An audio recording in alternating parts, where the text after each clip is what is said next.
Hi, everyone. My name is Kelsey Paul, and I'm an interior designer, podcaster, and community builder in the design industry. And you're watching A Student's Perspective. Hi there, and thanks for tuning in to A Student's Perspective, the weekly series that connects students with designers, manufacturers, educators, industry professionals, and design media celebrities to hear their stories on just how they've gotten to where they are now. Through our conversations, we connect the past, present, and future of design to show just how much we can learn from each other to grow towards our fullest potential without prescribed limitations. Think of A Student's Perspective as a weekly design lecture series from the student's point of view. A Student's Perspective is a division of the nonprofit University Hall of Innovation, whose goals are to connect students with the design industry through design challenges and mentorship, and a collaboration with the Marywood University Interior Architecture Program in Scranton, Pennsylvania. All interviews can be found in their video format at www.astudentsperspective.tv. For more information or sponsorship inquiries, please contact universityhallofinnovation@gmail.com. Cool. Hi, Kelsey. Thank you for being with us today. How are you doing? Good. So fun to connect with you, Vanessa. Thanks so much for having me. Of course. Would you mind giving everyone listening a brief introduction about yourself, what you studied, just explain a little bit more about yourself?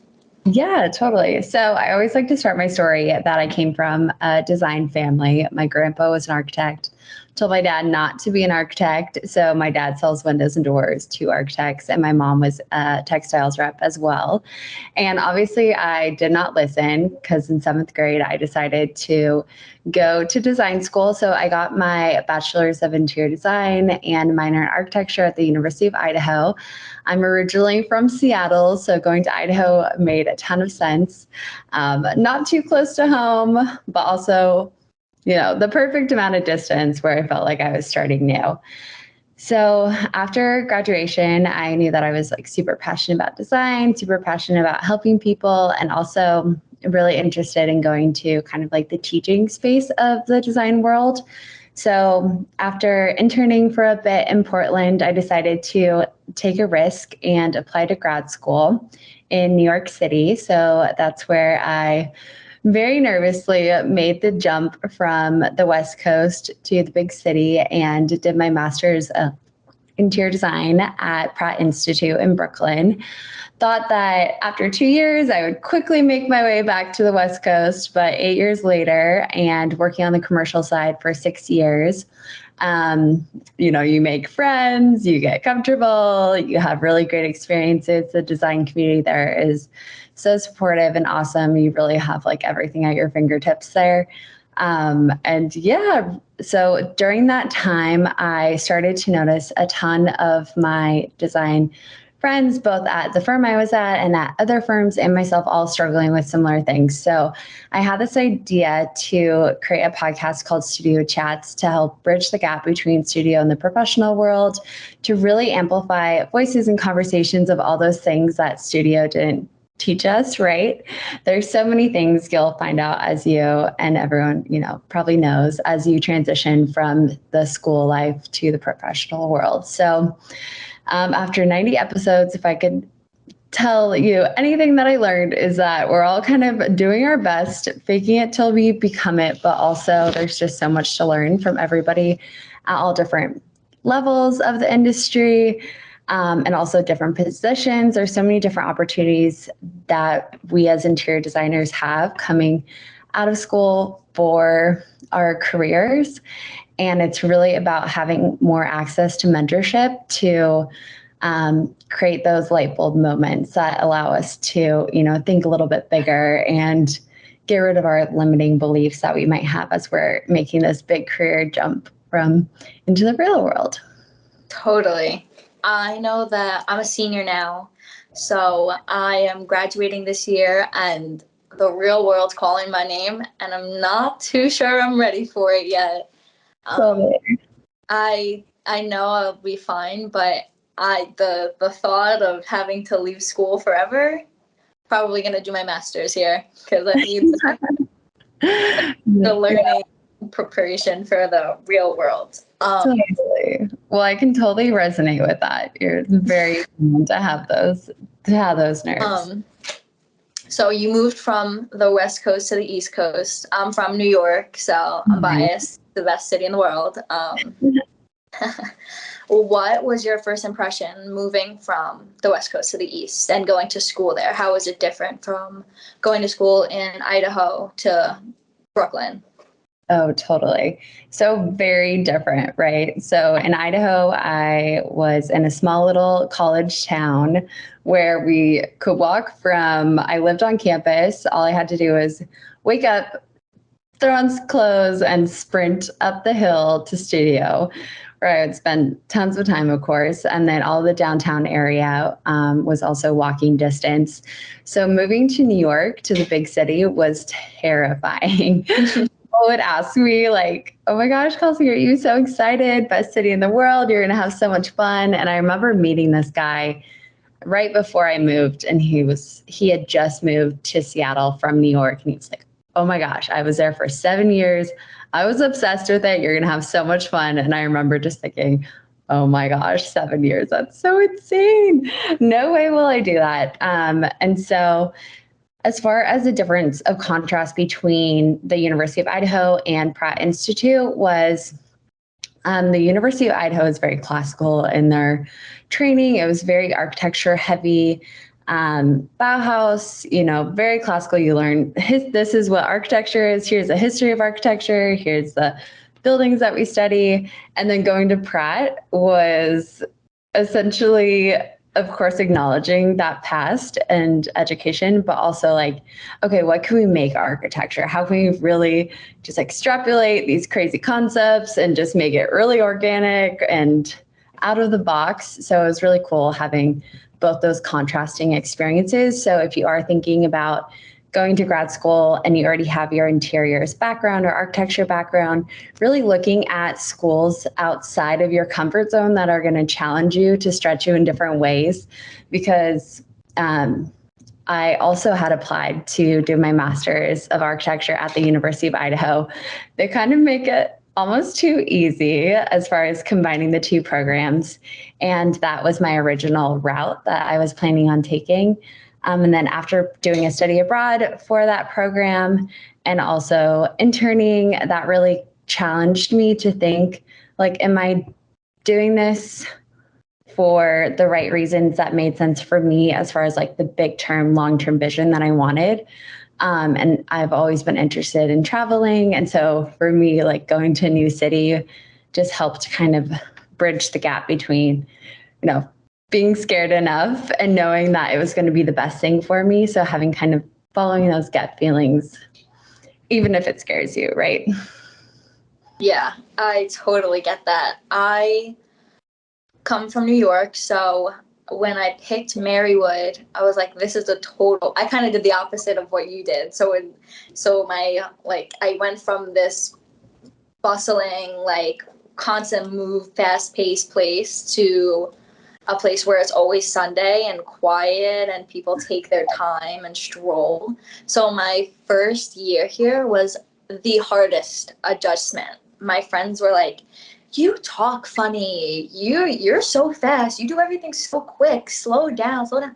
And I was like, oh my goodness. I didn't realize that everything here would have been so quiet. So I think taking that time to adjust to a new lifestyle definitely affected my creative status, and it let me like sit down and breathe and think about how I wanted to create things for the next 4 years. Totally. I love that. Okay. Did you live, where in New York are you from? I'm from Staten Island, New York. So like very close to the city. Yeah. One of the boroughs. Love it. Yeah. So biased. Everyone's like, New York stinks. I'm like, oh, dang, I love New York. Okay. What would you say your first impression was getting out of grad school and starting your career? Were you nervous? How was your finding a job? Would you mind explaining that journey that you had? Yeah, of course. So after grad school, was very different from when I had started my finding my job journey after undergrad. And in full transparency, I had gotten an internship. It seemed super promising. They were like, okay, we're very busy. We're looking to hire on. So I moved to a new city and it did not work out how I thought it was going to be. Finding a job is very much like dating, I like to say. Like there's a million amazing firms, but if it's just not a good match, it's not a good match. It doesn't mean that you are incapable or there's something wrong with that firm. Like it's just, there's another one that fits better for you. And so that experience after being pretty much let go early, like right after starting, I was like, okay, confidence shattered, right? I'm honestly surprised that I've made it out of that hole because that was a lot. And I think it's good to talk about some of these things because the more that I've, shared this with some of my friends, they've felt comfortable to open up that it's also happened to them. So if it's ever happened to anyone who's listening, just know you're not alone. It does not mean it is not a sign that you need to change your career path or that you're doomed for whatever. It's just a part of the process. And looking back now, it's the best thing that could have happened to me, right? I would not have made the big jump to move to New York. I probably would not have started the podcast if I didn't have such a visceral reaction to, feeling so alone and really wanted to learn, but didn't have anything to tap into. So just know that whatever is happening, like the universe is happening for you. There'll be a time in your life that you'll be able to look back and know that tough season happened to get me here. So coming out of grad school, I think my whole kind of mindset just shifted. I was like, honestly, I have nothing to lose. Of course, it's stressful. It's super stressful. Seeing my friends getting jobs really, really fast, or some people taking slower. Everyone's pace is totally different. So whatever speed you're at is great, right? So no need to feel pressure on that. For me, there was a firm, and this sounds really funny. So I connected with them at one of the career fairs at Pratt.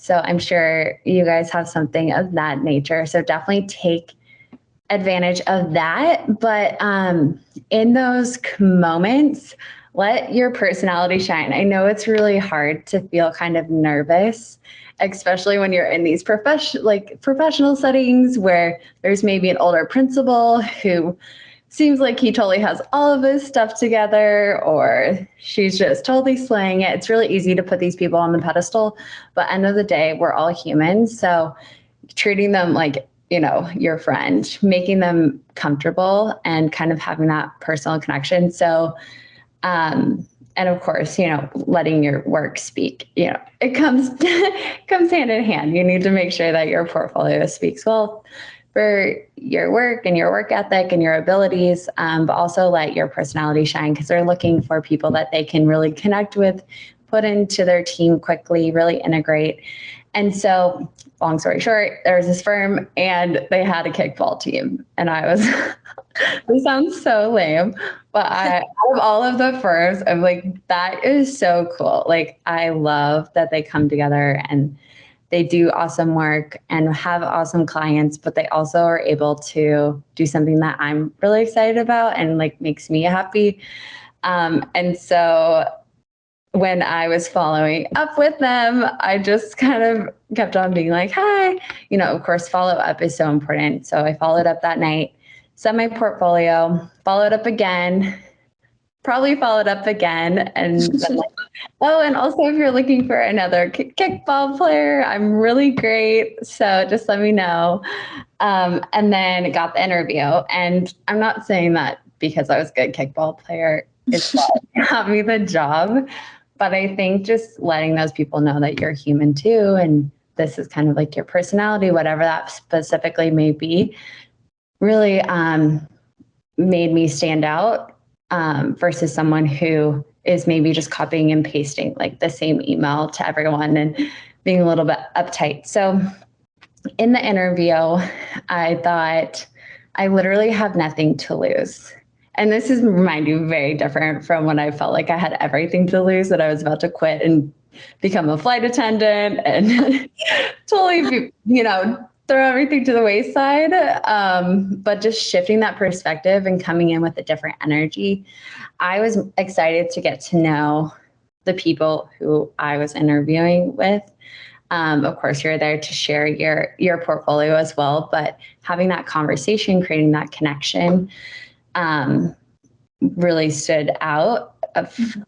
That they had told me in hindsight that was something that they really, saw as value. And so, yeah, following up, showing your personality, and just knowing that at the end of the day, we're all humans. So the more that you can kind of relax and let your true self and your energy shine, of course, having your portfolio show for itself as well. But having those two together, it was really helpful. And such a contrasting to my original experience where I was very uptight and felt like I had no control. But we do have control of what we bring to the table and how we come energetically. Yeah. I think that is very important for students to hear about, because coming into design school, at least I'm speaking from personal experience, I had the mindset of be like this and you'll get this, like super stiff and professional. Of course, I have my creative and crazy psycho side, but I thought to be a good designer, I had to be serious. And it wasn't until last fall, they went to High Point Market when Steven, my professor, was like, they're people. Everyone you're going to speak to is just a person, and they really are here to talk to you, to teach you and tell you about their past. So that's when I kind of let my hair down a little bit and took a deep breath and was like, okay, they started where I started at one point in time, and it's okay if I'm nervous. I had to really, really, really take that time to cool myself down and not be so nervous. Even every time I film one of these, I tell Steven, I'm like, I can't do it. I can't do it. I'm so nervous. And I'm going to mess up 100 times. She's like, well, Vanessa, that's life. And they did the same thing you did. So I think it's important for students to hear, to know that it's okay to be yourself, because that's who you're going to be for the rest of your life. So don't suppress it for an important job. Yeah. You could get another better job that fits you so much better. Exactly. It's definitely an important thing. From a job perspective part too, it's so important to figure out who those people are being authentic that you connect with, because you're going to be working with them.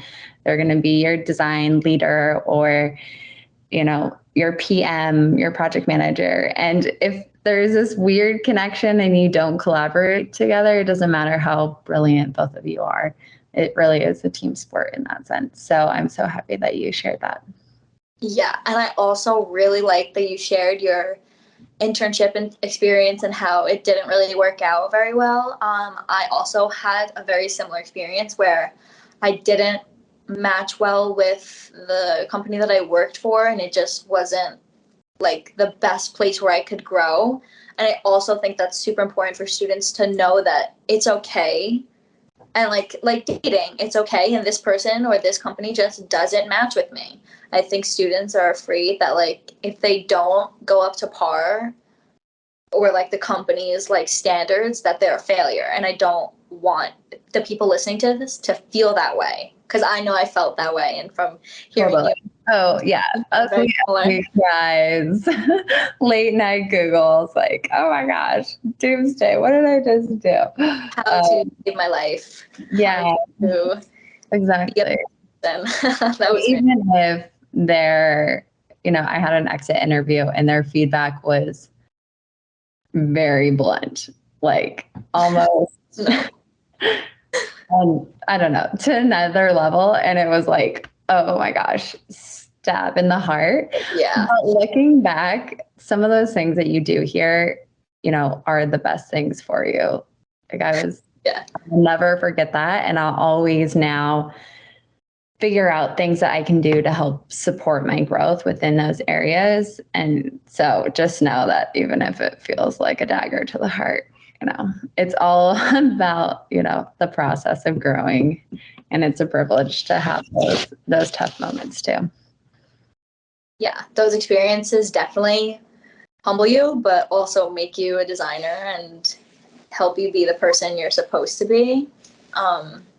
So I think every experience is a learning experience, even if it's a bad experience. You'll learn from it, probably cry from it, and then move on from it. Exactly. So you work for Next Generation, that sort of company. Would you mind explaining about the company, give us a rundown? Yeah, totally. So in 2020, when I had started the podcast Studio Chats, really helping to kind of amplify these conversations that you guys do such a good job of doing as well. And I had been invited to, it's called Network Next Gen, a dinner in New York City. And I remember thinking, how cool is it? Of course, New York and these bigger cities, you have so many opportunities to go to these networking events. But often as an emerging designer, like we said, we're all going through these struggles together as a collective emerging designer community, but there's not that many outlets to really deep dive on these topics together, collaborate, support each other, let each other know that we're not alone, and really voice those things that you might not feel comfortable voicing at your own firms. So I had been invited to one of the dinners that Network Connection hosts, and throughout the years had stayed in touch.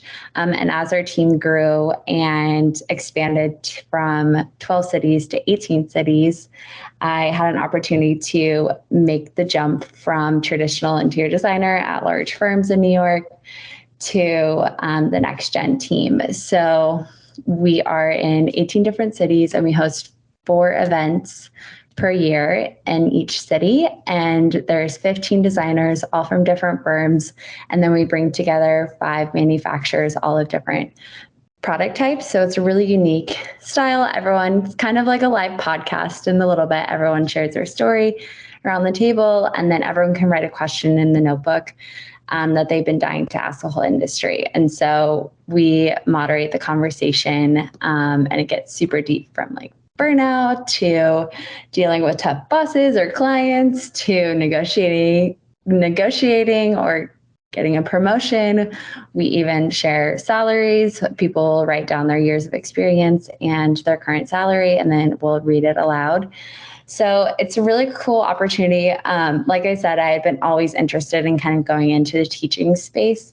And then at that point in my career, for whatever reason, it just didn't feel aligned to go into a traditional educational role. Not to say that's never like in my future or anything, but what I wanted to do at the moment and kind of my strengths and personality, finding something that was almost in this like third space of being able to support the design community, Next Gen, and our missions together really aligned. So that's what I've been doing. I'm currently the business development manager. So learning a little bit about the sales side of things, which is always humbling. So I think any designer, if you decide to go to the route of sales or being on the manufacturer side, you will learn so much as far as putting yourself out there, really those soft skills, that it's just impossible to learn all the things in studio, right? Like the whole terms, like studio, or like the whole narrative that studio needs to teach you everything you need to know to succeed is insane. We would be paying so much money and spending so much time if that were true, right? And it's more so finding out or having those foundational strengths that allow you to succeed in whatever area that you specifically go into, and not creating this like box. So honestly, making the transition was a long, slow breakup. Of course, I started the podcast and have been doing that every single week for 2 years. So that was kind of my tiptoe into pivoting out of a traditional design role. But on the flip side of, it was really hard to finally land my land my job, but then breaking up with the idea and the identity that I've gotten my bachelor's, I've gotten my master's, I have this linear path. Acknowledging and knowing that it's okay if it makes sense on paper and it feels like you have all the things, but for whatever reason, it doesn't feel aligned either. So giving yourself grace to then make a pivot or challenge yourself outside of kind of what this realm is. This opportunity wouldn't have happened if I hadn't started a podcast and really started creating my own opportunities on the side. And the podcast wouldn't have started if I hadn't started to take care of myself as a human, as a designer, and my own wellness and mindset. And so if you're listening and wanting to make a big change, but it totally seems impossible, or you don't know how to get there, or you have a big dream, just know that everything starts within, right? So taking those small steps. Are you sleeping? Are you moving your body? Are you feeling yourself, eating well? Are you listening to mindset podcasts to help nurture your growth in the mindset way? And none of those things that, as they start to compound, has allowed me to make these transitions and open these doors that would not have been open if I would have just kept my head down and felt inside that, okay, it doesn't feel aligned, but maybe something's wrong with me. And, I have the strength in being resourceful, and I love talking to people and I love helping people, but I can really, force myself into this other direction to make sure that I fit kind of this quote unquote box that you as an interior designer need to check, right? Yeah. And so breaking up with that identity takes time, but there's also so many smaller steps that you can take and control that will help you get to that next kind of bigger thing, whatever that may be for you. Yeah. I hope that whoever listens to this, if they take anything from this podcast, they take that and carry that with them for the rest of their journey, and just understand that not everything is going to be the way you envision it to be when you start. And I want them to understand. I'm also understanding this right now. You're definitely pointing the finger back at myself, which is so important to always do. Yeah, because having that my life is perfect on paper is literally created this terrible thing in my head, because it's okay, well, this is not working out how I want it to be. I'm going to have to start crossing things out. They're not following my internal timeline. Things aren't checking out. And I think it's definitely good for students to know that accepting that it's different and moving on from it and growing will definitely help them grow as a student, as a designer, and do whatever they need to do in the future world. And I think that what you said was amazing and will definitely help students that are struggling, or maybe not struggling at all and just needed that extra push. So I appreciate your words. Yeah, of course. And even just making that transition from school to the professional world, school is hustle, hustle, hustle, pull an all-nighter, do whatever you can to get your project done. And then, of course, in the professional world, there's billable time. So you have a little bit more constraints. But then, of course, there's deadlines that you push yourself and you work late. There's tons of designers and myself working overtime and not getting paid for it, which is a total different subject. But I think something that was also super important to learn was creating these boundaries, whether they're big boundaries or even small boundaries. So protecting your time to create those self-care moments. To think that school, we could do a better job about promoting health and wellness within the studio culture, and how important it is for creativity, for innovation, for all of these things that are so pivotal for our jobs as creatives and as designers.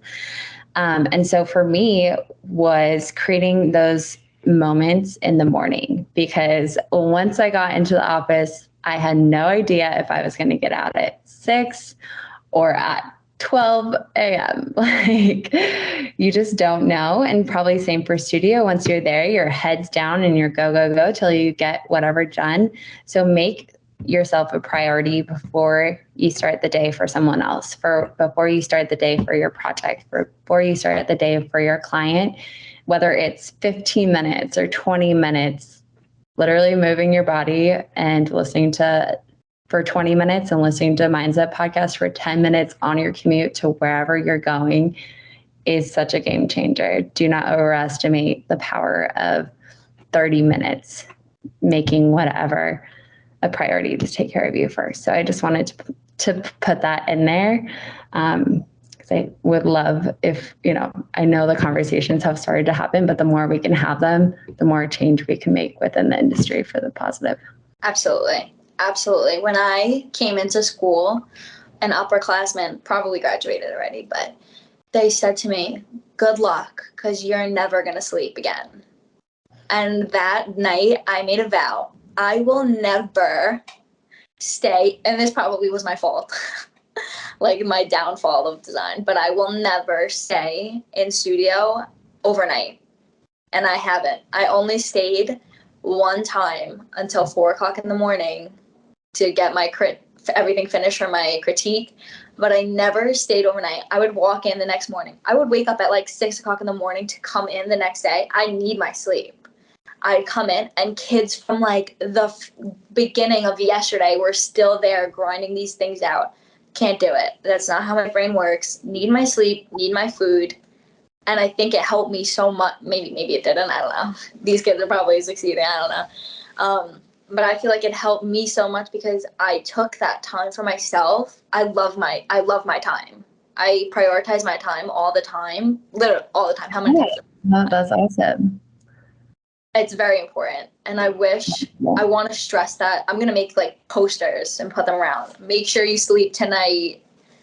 Go leave granola bars like around studio for these kids. There are hammocks. We have hammocks in our architecture building because people sleep here overnight and like camp out here. I just wish they would go home and close their eyes. Yeah, right. I mean, it's so cultural. I had moments like that where the moment you walked into studio, that's what you were hearing people talk about. That's the kind of standard people were setting. And there was no standard of prioritizing your sleep, prioritizing your wellness, making sure you're actually eating like nutritious food and drinking water. All of these things are vital for our creative abilities and our minds and our bodies and all of it. So I love that you've been creating those boundaries and knowing that that's what you need to succeed. That's what you need to do to show up. And one of the best, I'm sure some people have heard this, but like it's so hard to pour from an empty cup. And I say this because it took me undergrad, grad, and 3 years into working full-time in New York to have it really click. Like when we're pouring from our empty cup, when we're burning the candle on both ends, there's no way that we can substantially like give our best because we pour a little out and then we, dump a little bit out here. But if we're filling our cup first, then we're able to like really overflow and create massive impact and show up at our best. And it's just a ripple effect on how we can become the best designers, become, the best humans and versions of ourselves. So I love that. Absolutely. I think it's very important to do the things you need to do to become the best designer. Obviously, these things aren't happening overnight and not from one granola bar, and getting 6 hours of sleep. 100%. It's a whole journey.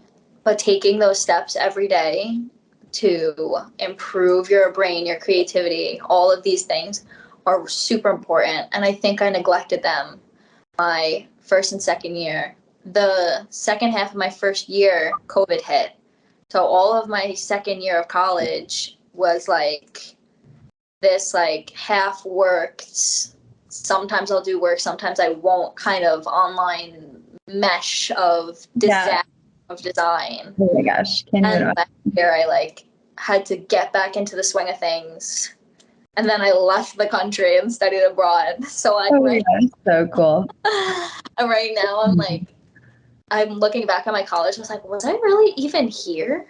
Like, what was I even doing? But right now I'm in my productive and mental health mindset where I'm going to be being productive and benefiting. And I'm in that era of my life where I'm doing everything I can. Yeah, exactly. Oh, and it's such good practice too, because as you are working, every hour is billable, right? You're billing your work and your time to your clients. So it's kind of like if you have 3 hours to get ready to go to an event, you're going to take all 3 hours. But if you know you only have an hour, you're going to do whatever you can to make sure that you're ready in that hour.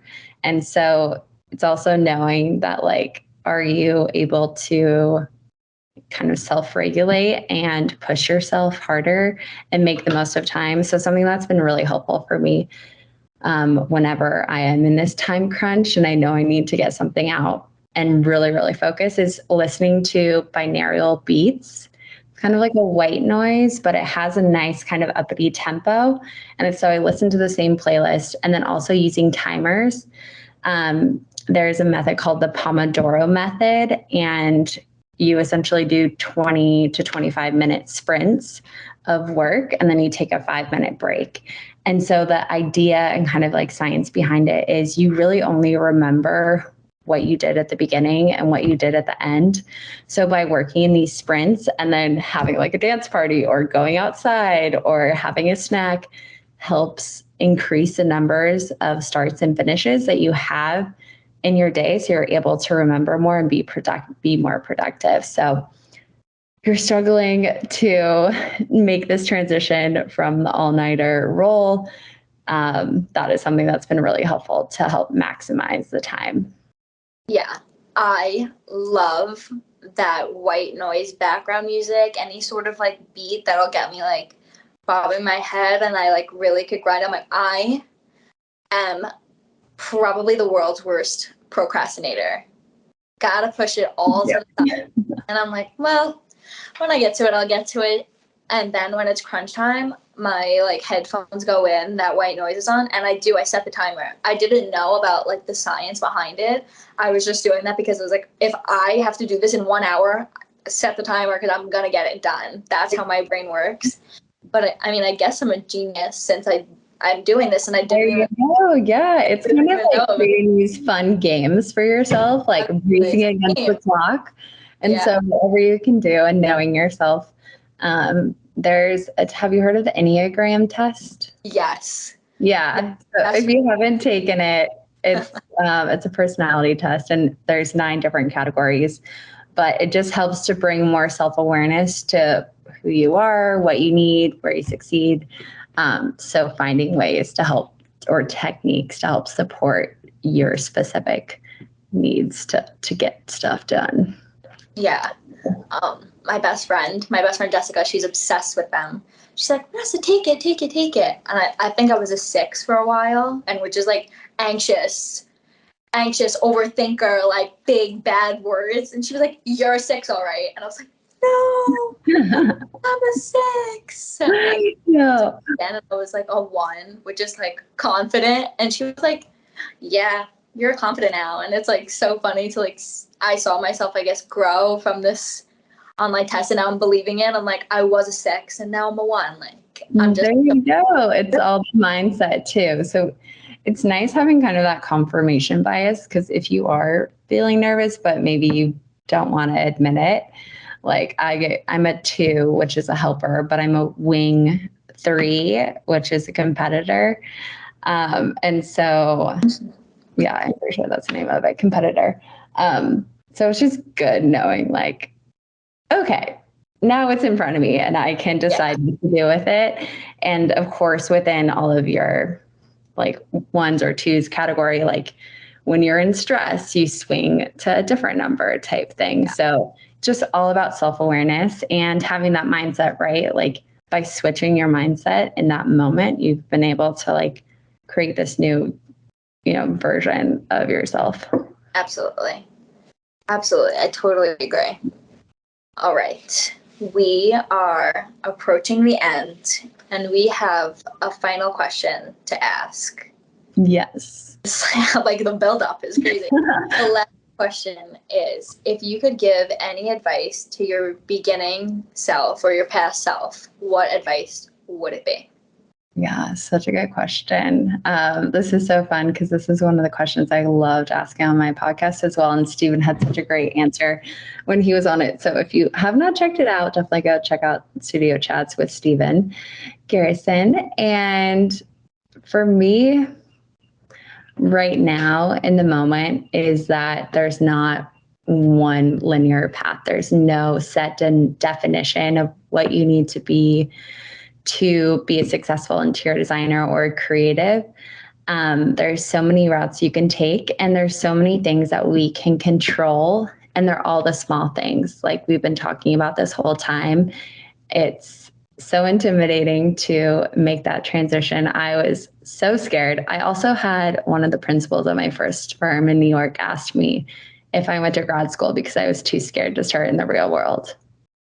And I was like, I would have been like, that's me, by the way. Bless your heart.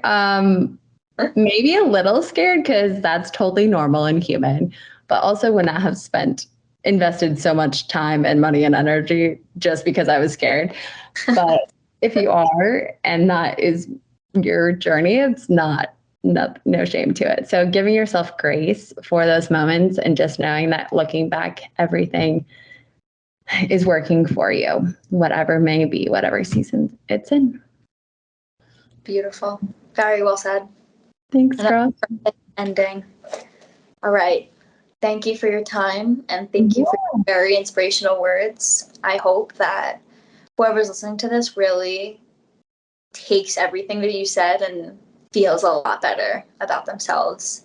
And if they're already fine, I hope that they now this is a confidence booster. I feel like this will definitely help everyone that's listening to this. Yeah, thank you. Right.